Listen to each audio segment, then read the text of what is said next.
अभी 1 सेकंड पहले स्कूल का दबंग बच्चों को डराकर धमका रहा था और अगली ही पल उसका चेहरा हरा पड़ गया। एक नजर में बस इतना देखा गया कि एक अजीब सा पुतला आंखों से इशारा करता है और दबंग की पैंट अपने आप खुलकर नीचे गिर जाती है। घबराकर उसने पुतला फेंक दिया और हड़बड़ी में पैंट वापस पहनने लगा, पर पुतले ने फिर से उसकी पैंट खींचकर नीचे गिरा दी। सबके सामने उसकी इज्जत धूल में मिल गई और पूरी क्लास के सामने उसका मजाक बन गया। और तो और पैंट कुछ ऐसी फंसी कि वो कितनी भी कोशिश करे ऊपर नहीं चढ़ रही थी। इधर छोटू और काले ने जल्दी से मौका देखकर पुतला उठाया और अपने छोटे से तिपहिए स्कूटर पर बैठकर भाग निकले।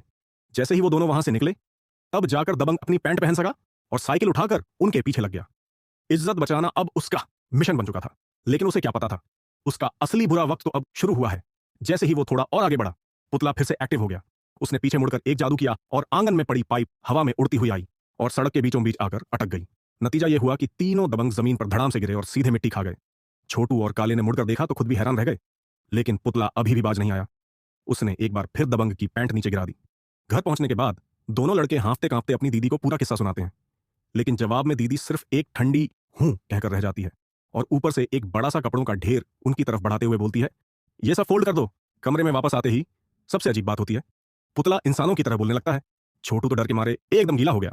उसने तुरंत काले को बुलाया, पर काले को लगा ये कोई खिलौना रोबोट है और वो उसमें से बैटरी निकालने ही वाला था कि छोटू ने उसे रोक लिया। तभी पुतला खुद बोल पड़ा।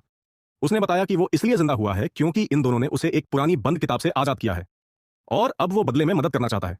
पुतला बोला कि चाहे कपड़े फोल्ड करने हों या होमवर्क, वो सब सेकंड्स में कर सकता है।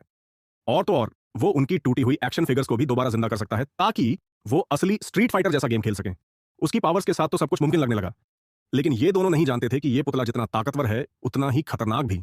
अगर उससे कुछ गलत हो गया या वो नाखुश हुआ तो अंजाम बहुत बुरा हो सकता है। फिलहाल तो दोनों लड़के मस्त होकर गेम खेलने लगते हैं।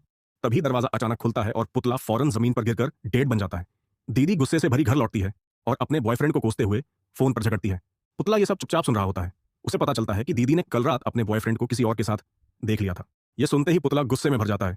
अब वो दीदी की तरफ से बदला लेने की ठान लेता है। अगले दिन स्कूल में दीदी जैसे ही बैग खोलती है तो उसमें पुतला होता है।